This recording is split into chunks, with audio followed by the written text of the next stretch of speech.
오늘 경향신문에서 이대근 칼럼이 하나 올라왔는데요. 제목이 좀 셉니다. 네. 이재명 사퇴를 권함 이렇게까지 나왔거든요. 실제로 선거를 뛰시는 입장에서 봤었을 때 민주당의 지금 어떤 경선이나 이런 분위기 좀 어떻게 진단하십니까? 제가 볼 때는 네.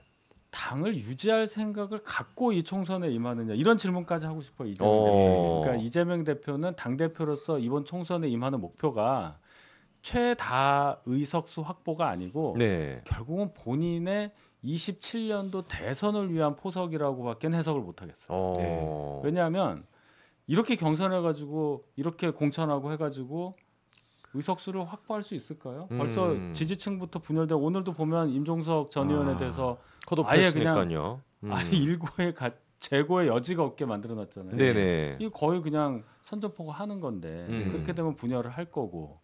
근데 그럼 이분이 왜 그러냐? 비례정당도 지금 보면 옛 통진단 세력이 들어오게끔 했잖아요. 네네. 그리고 이거 결국은 본인 당권을 유지하고 본인 물론 국회의원 한 번 더 하고 당권을 또 한 번 유지하면서 2년 버티면 1년 남은 대선에서 대선전 들어가면 어차피 호남이든 민주당 계열이든 나를 지지할 수밖에 없다. 아마 그런 계산을 한 것 같아요. 그래서 미리 그냥 그 대선 포석을 3년 전에 미리 깔아놓는다. 이런 차원으로 지금 공천한다고 저는 생각해요. 그러니까 자기가 뭘 지금 이렇게 난리가 나고 무슨 뭐 논란이 있다라고 한들 나중에 내가 대권 후보가 되면은 너네가 뭐 어쩌겠냐. 그렇죠. 나를 찍어야지라는 좀 판단이 있다고 그렇죠. 보시는 결국 거네요. 나밖에 없다는 거죠. 뭐 유력한 대선자 누구 있겠어? 결국 뭐 나 찍지 않겠어? 설마 뭐 국민의힘 후보를 찍겠어? 그러니까 모든 국민의힘이 아닌 사람들은 다 나랑 관련을 짓게 통진당 세력한테도 몇 석 주고 정의당하고도 손잡으려고 그러고 뭐 시민사회 그쪽에도 한 4석 주고 뭐 이런 지금 작업을 하고 있는 거 아니에요. 그 대신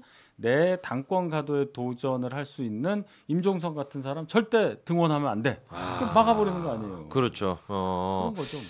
교수님도 네. 아니 여쭤보고 싶은 건데. 아니 근데 그렇게 이제 열심히 해서 자기 세력을 모았는데 그러니까 뭐 예를 들면 그 뭐 위증교사 거기서 이제 뭐 금고형 이상이 나오고 뭐 그리고 이제 그게 뭐 그거는 재판이 간단하니까 뭐 대선 전에 3심까지 나올 수 있잖아요. 뭐 그렇게 되면은 나오죠. 괜히 뭐 총선만 치고 그냥 뭐 결국 감옥 가는 거 아닙니까? 그렇죠. 피선거권이 없어진다는 건 확실합니다. 그러니까요. 감옥 뭐 가는 것까지는 뭐 별로 그렇게 관여하고 싶지 않아요. 우리의 관심은 이 사람이 대선을 나올 수 있느냐 없느냐 이게 제일 중요한 거 그쵸. 아니겠어요? 그런데 지금 올바른 판단을 못 하고 있는 거죠. 계속 부인 전략으로 가잖아요. 재판 끌고 대법원 판결 전까지 어떻게든 대선이 먼저 오게.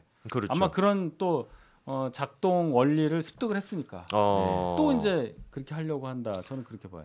아 근데 저기 그 뭐 보통 이제 일반 기업체에서 사람 뽑을 때 막 전과 있거나 뭐 아니면 재판 받는 사람은 취직도 안 될 텐데 안 하죠. 그런 사람이 국회의원 되고 이렇게 가는 게 가능합니까? 왜 어떻게 이런 일이 벌어지는 아니 겁니까? 그러니까 노웅래 의원 한번 보세요. 네네. 노웅래 의원이 이름은 얘기 안 했지만 네네. 아니 돈 관련해서 재판 받는 사람이 나만 있냐? 그러니까요. 나보다도 더 많이 받는 사람인데 그게 괄호 열고 이재명인데 그 말을 못 하고 그렇게 억울하면 토로하는 거 아니에요. 그렇죠. 국민 누구나 봐도 알죠. 그러니까 민주당 공천이 만약에 논리적인 어떤 근거를 인정받으려면 이재명 대표만 공천 안 하면 돼요. 그럼 설명이 좀 돼. 그렇잖아요. 근데 이재명 대표 점수 까라고 그러세요. 지금 뭐 하위 10% 막 다 까잖아요. 그렇죠. 근데 지금 이재명 대표는 본인 재판 출석률까지 더해도 본회의 출석률이 다른 분들이 안 될 거예요. 근데 그런 차원에서 생각을 해보자. 그러니까 이재명 대표 같은 경우는 사실 법안 발의한 것도 이번에 보니까 21대 국회에서 6건밖에 네. 안 되고 그리고 상임위 출석 같은 경우는 한 35%밖에 안 되더라고요. 그러니까 다른 이제 이번에 컷오프가 됐던 뭐 김용주 의원 같은 경우는 무슨 뭐 법안 발의도 한 100건 100건 가까이나 넘었어요. 되고 상임위 출석률 거의 뭐 100% 가까이나 되는데 이게 도저히 상식적으로 납득이 안 되거든요. 네, 말씀하시죠. 네. 근데 그분한테 도덕성을 0점 줬다는 거예요. 그러니까요. 네. 거기서 말하는 도덕성은 우리가 생각하는 거랑 다른 것 같아요. 그렇죠, 진짜. 그리고 제가 제일 놀란 거는요. 네네. 박용진 의원이 하위 10%잖아요. 그렇죠. 근데 한번 생각해 보세요. 2022년 재작년 8월 28일에 민주당이 전당대회를 해서 중간에 강훈식 의원이 사퇴를 했기 때문에 최종 남은 후보가 이재명 그리고 박용진이에요. 네. 77.77%. 여기 22.23%. 네. 어쨌든 2등을 했어요. 네네. 20% 넘겼고 차점자잖아요. 음. 차점자한테 전당대회 당대표 선거의 차점자가 하위 10%라는 게 말이 안 되지. 진짜. 이게 뭡니까? 이게 무슨 뭐 정치 탄압도 이런 탄압이 없잖아요. 이게 무슨 옛날 뭐 소비에트 연방입니까? 이런 거 아니잖아요. 거기서부터 전 놀란 거예요. 그렇죠. 네. 예. 일부러라도 더 줘야 되는 거 아닙니까? 그러니까 아닌 척 하려고라도. 그렇죠. 저는 좀 놀랐던 게 지금 이제 얘기해 주신 것처럼 아닌 척하기 위해서라도 그렇게 해야 될 것 같은 게 상식적인 국민들의 관점이고 네. 이재명 대표가 지금까지 정치적으로 되게 노련한 모습을 많이 보였었잖아요. 근데 이번에 공천하는 거 보면은 이건 진짜 선을 넘었다. 이게 어떻게 가능할까? 문재인 만나가지고 얘기하는 것도 그때는 그래도 뭔가 좀 친문 세력들을 이렇게 흡수해가지고 공천 이렇게 주고 총선 치르겠다라는 판단이 있었는데 네. 그 이후에 보여주는 모습이 너무 비상식적이고 그리고 또 박용진 얘기하면서 또 기자회견할 때 막 웃기도 하고 그러니까 이런 모습들이 왜 이렇다라고 보세요? 정말 이재명 저는 대표가 좀 뭐 감정적인 뭐 이런 게 있어서 그렇군요. 뭐라고 보세요? 그동안 네. 뭐 정치적으로 노련한 모습을 보였다고 인정할 수도 있는데 저는 기본적으로 그렇게 생각하지 않았어요. 제가 다른 데 가서 뭐라고 약간 표현하냐면 좌파예요. 그래요?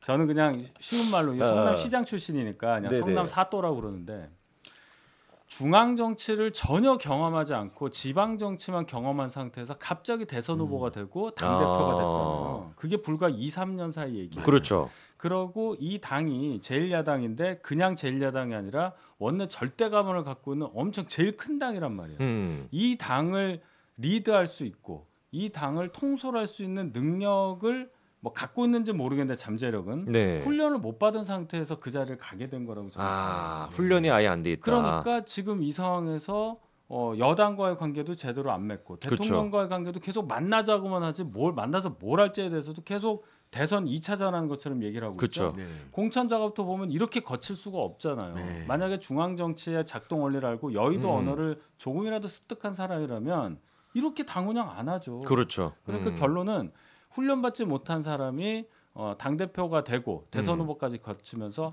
굉장히 큰 인물이 됐다. 그거는 본인의 행운일 수는 있어도 민주당에 있어서는 대단히 큰 불운이다. 정체성이 바뀌어 버렸어요. 민주당은 이제 더 이상 과거의 DJ 노무현 시절의 민주당이 아니라 통진당화 되어가는 유사민주당이 됐다고 저는 생각합니다.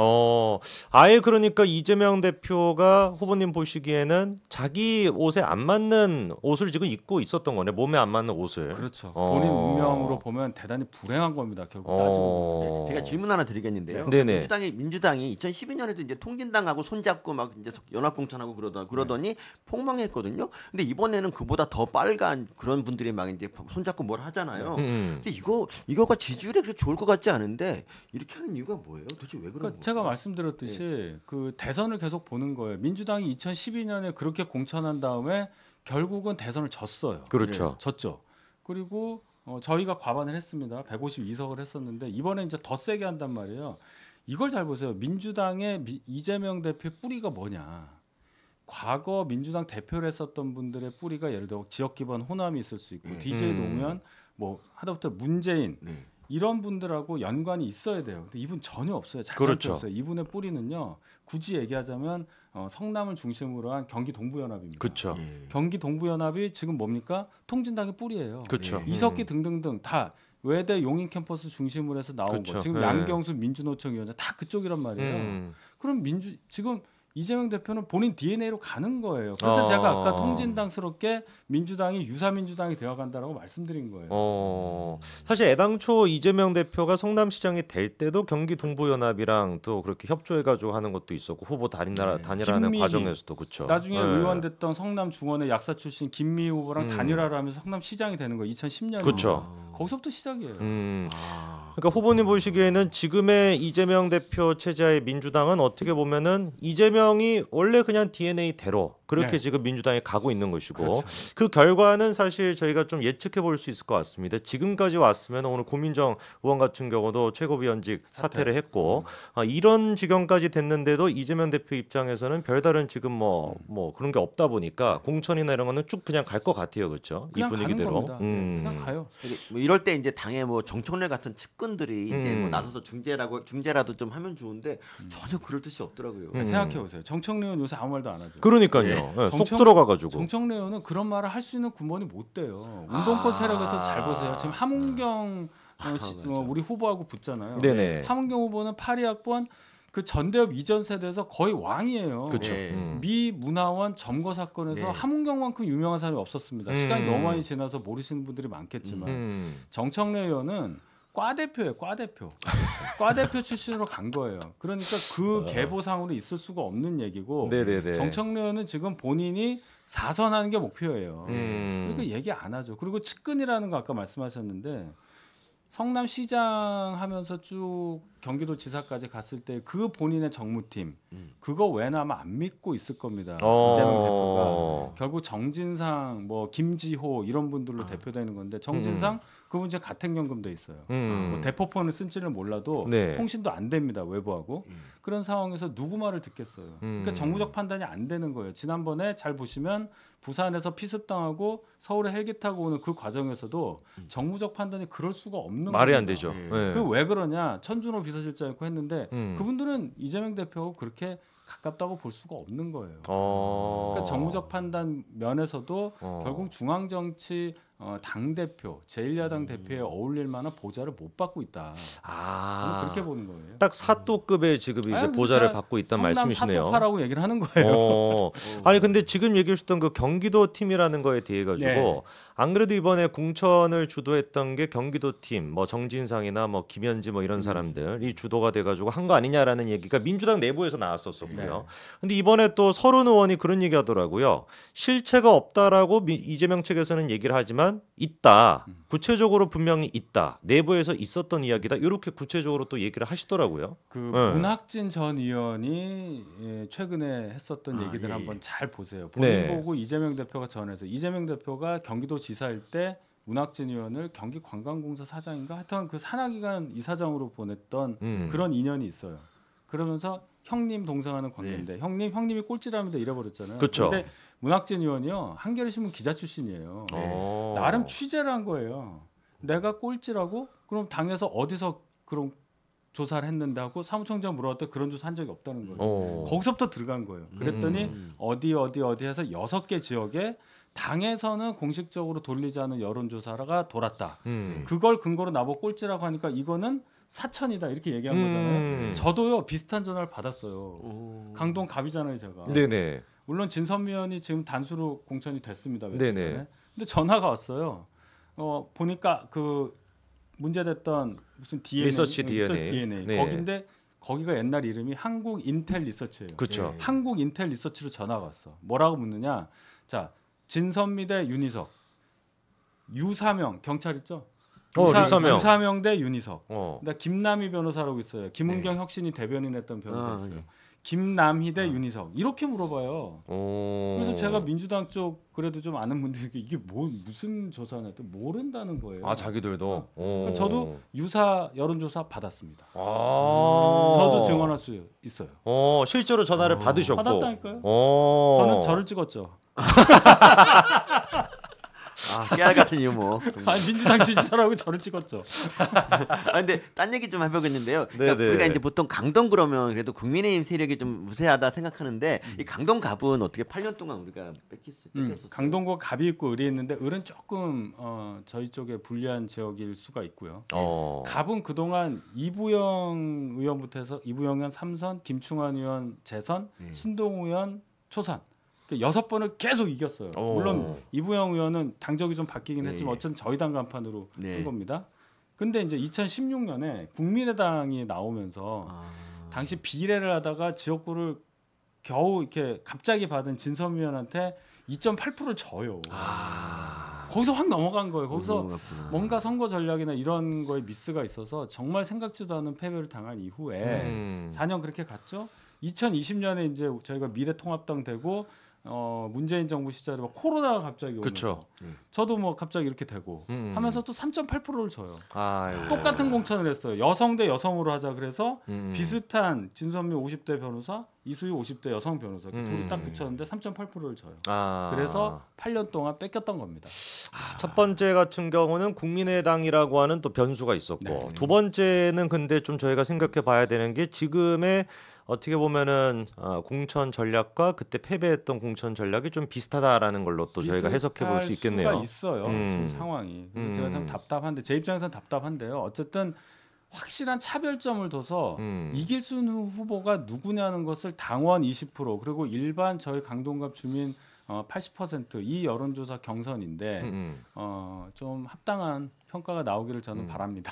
요번 주에 지금 계속해가지고 02로 시작되는 전화가 아마 당원분들한테 계속 가고 있습니다. 그래서 여러분들 그 02로 시작하는 전화번호는 아예 그냥 나 관심 없다 끊어버리면 안 되고 꼭 끝까지 전화를 듣고 끝까지 눌러 주셔야 저희는 됩니다. 아마 3월 8일, 9일 이틀 동안 전화가 돌 것 같아요. 3월 아 8일. 3월 8일 9일이요? 예, 예. 그리고 발표가 10일. 조금 늦네요. 그리고 말씀드린 게 어. 지금 국회에서 아직 그 선거구 획정 관련한 법률안이 통과가 안 됐어요. 29일 예정인데 그날 될지 안 될지도 모르겠어요. 네네네. 29일에 된다는 전제하에 다른 지역구도 막 바뀌는 게 확정이 되잖아요. 네. 그러면 재공모를 해야 돼요. 음. A, B, C였다가 A, B, D가 되고 막 이렇잖아요. 네네네. 그 과정까지 거치니까 저희도 같이 밀리는 거죠. 아 그래서 좀 시간이 걸리긴 하는데 3월 달에 그러면은 네, 3월입니다. 그 전에 또 한 번 나오셔야 되겠는데요.